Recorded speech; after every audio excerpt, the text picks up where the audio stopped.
Videos देखने के लिए सब्सक्राइब करें जनसत्ता.com, बेल आइकन दबाकर पाएं लेटेस्ट नोटिफिकेशंस।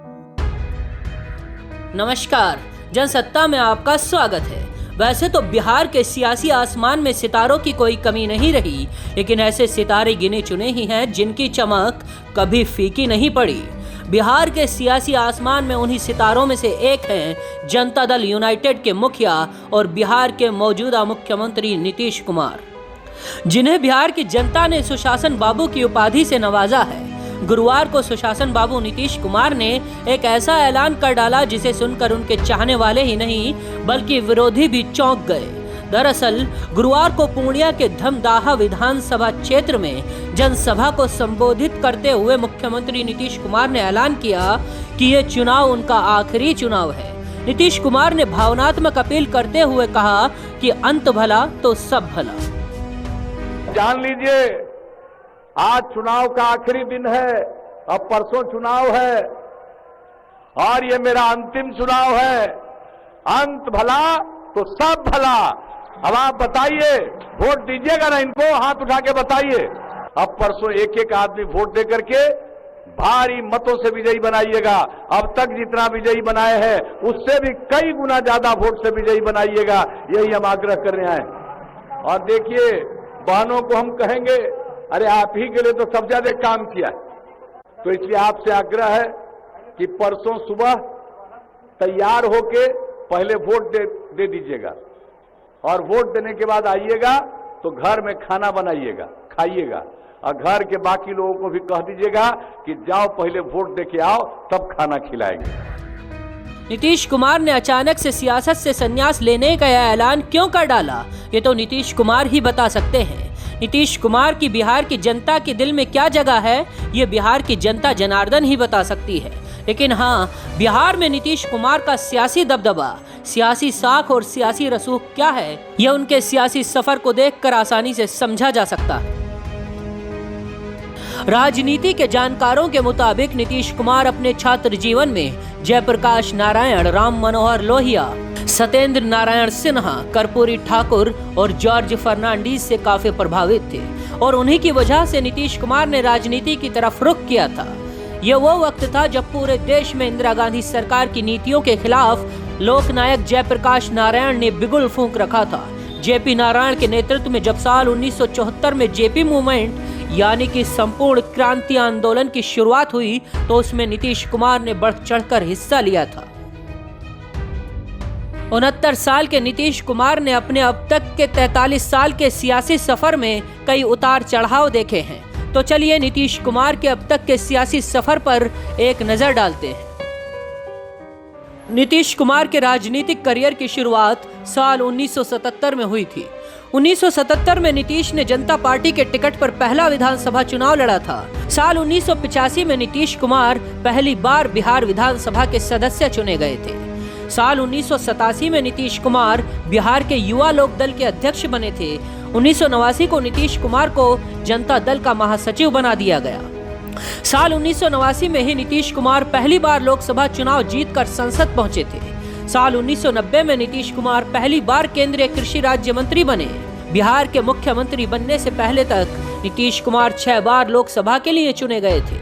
नीतीश कुमार अब तक 6 बार बिहार के मुख्यमंत्री पद की शपथ ले चुके हैं। नीतीश कुमार साल 2000 में पहली बार सिर्फ 7 दिन के लिए बिहार के मुख्यमंत्री बने थे। दूसरी बार 24 नवंबर 2005 से 24 नवंबर 2010 बिहार के मुख्यमंत्री बने। तीसरी बार 26 नवंबर 2010 से 17 मई 2014 तक के लिए बिहार के मुख्यमंत्री चुने गए। चौथी बार 22 फरवरी 2015 से 19 नवंबर 2015 तक बिहार के मुख्यमंत्री बने थे।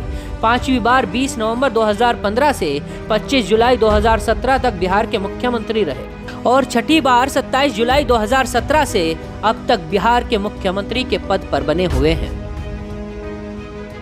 सुशासन बाबू नीतीश कुमार का ये लंबा सियासी सफर साफ बताता है कि बिहार के सियासी आसमान में उनकी चमक कभी फीकी नहीं पड़ी और अभी भी उन्होंने सिर्फ संन्यास लेने के संकेत दिए हैं, संन्यास लिया नहीं। और वैसे भी अगर इस चुनाव में एनडीए की जीत हुई तो अगले 5 साल के लिए नीतीश कुमार ही बिहार के मुख्यमंत्री बनेंगे।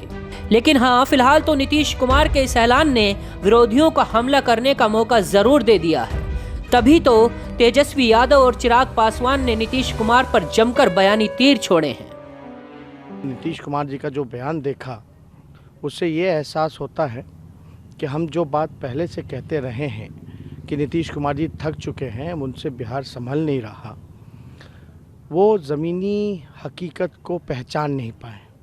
और जब आखिरी दिन चुनाव के आखिरी सभा में उन्होंने खुद ही घोषणा कर दी कि अब वो राजनीति से संन्यास ले रहे हैं, तो उन्होंने जो ज़मीनी हकीकत है, अब हो सकता है कि उनको एहसास हुआ होगा और उन्होंने आज घोषणा कर दी राजनीति से संन्यास लेने की। रणभूमि को छोड़कर भागना ज़्यादा उचित समझा, और ये मेरी समझ के परे है कि क्यों भाई आप बता दे तो कि 15 साल में आपने क्या किया। और आज तो जब आपसे जवाब मांगा जा रहा है, उसके आपके पास सवाल पूछे जा रहे हैं, उसका आपके पास जवाब नहीं है। अगली बार तो आप आएंगे भी नहीं। आप तो खुद ही बोल रहे हैं कि भैया आप संन्यास ले रहे हैं, तो अगली बार जब आप आएंगे नहीं यहाँ पर, जनता के बीच शक्ल नहीं दिखाएंगे, तो कोई क्यों। जनता दल यूनाइटेड पार्टी का पूरी तरीके से अस्तित्व, और आज के उनके इस बयान के बाद मुझे नहीं पता किसने उनको ये बुद्धि दी कि आप आज ये बयान दें। जो उनके प्रत्याशी थोड़ी बहुत भी लड़ाई लड़ रहे थे, उनका भी आपने मनोबल पूरा तोड़ दिया। जब रणभूमि से अगर नेता लीडर ही अगर गद्दी छोड़कर अगर भाग जाए, तो बाकी की भीड़ क्या करेगी, बाकी के लोग क्या करेंगे। तो आपके जो प्रत्याशी हैं उनकी तो हार आपने और ज्यादा सुनिश्चित कर दी। क्यों? क्योंकि अब जनता दल यूनाइटेड का कोई अस्तित्व बचा नहीं। खैर, सियासतदानों का काम है सियासत करना, सो वो अपना काम बखूबी कर रहे हैं। लेकिन इस सियासत के बीच कई अहम सवाल भी उठ रहे हैं। सवाल यह है कि नीतीश कुमार के सियासत से संन्यास लेने वाले इस बयान के मायने क्या है। क्या नीतीश कुमार ने प्रधानमंत्री बनने की उम्मीद छोड़ दी है? क्या एनडीए में वापसी करना नीतीश कुमार के लिए घाटे का सौदा रहा है? क्या नीतीश कुमार केंद्र सरकार को लेकर जनता की नाराजगी भांप गए हैं, या फिर तेजस्वी के रोजगार के वादे के जवाब में भावनात्मक अपील करने पर मजबूर हुए हैं नीतीश कुमार? इन सवालों को लेकर वरिष्ठ पत्रकार प्रेम कुमार का क्या कहना है, वो भी सुन लीजिए। अब इस परिस्थिति में नीतीश कुमार ने वास्तव में खुद ही रोजगार का मुद्दा सेट किया, उसके अगेंस्ट में भी वो खुद ही बोल बैठे। इस तरीके से पूरा जो रोजगार का इशू है, उनकी भावनात्मक अपील के बावजूद उनके विरोध में खड़ा होता दिख रहा है।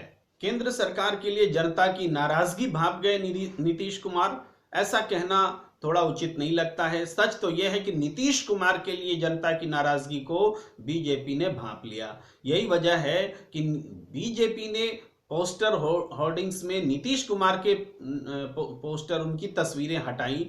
नीतीश कुमार को तो नरेंद्र मोदी जी की तस्वीरों की जरूरत महसूस हुई, जो पहले नहीं हुआ करती थी। तो ये प्रश्न नहीं है कि केंद्र सरकार के लिए जो एंटी इनकम्बेंसी है उसको लेकर के नीतीश कुमार चिंतित थे। सच ये है कि अपनी एंटी इनकम्बेंसी को बचाने के लिए वो बीजेपी पर डिपेंड होते दिखे, और खासकर नरेंद्र मोदी पर डिपेंड होते दिखे, उनके नाम पर वोट मांगते दिखे। ऐसा पहले कभी नहीं देखा गया था। इसमें कोई दो राय नहीं है कि नीतीश कुमार बिहार के सियासी संग्राम में बड़े ही धुरंधर योद्धा हैं। अब देखना यह है इस विधानसभा चुनाव के इस सियासी रण में नीतीश कुमार का ये ब्रह्मास्त्र विरोधियों को परास्त कर पाता है या नहीं। तो दर्शकों, ये थी सुशासन बाबू नीतीश कुमार के सियासी सफर और उनके आखिरी चुनाव के बयान की पूरी कहानी। आपको ये कहानी कैसी लगी, इस बारे में अपनी राय हमें कमेंट सेक्शन में जरूर बताएं, और बिहार विधानसभा चुनाव से जुड़ी हर अपडेट के लिए जुड़े रहें जनसत्ता.com के साथ।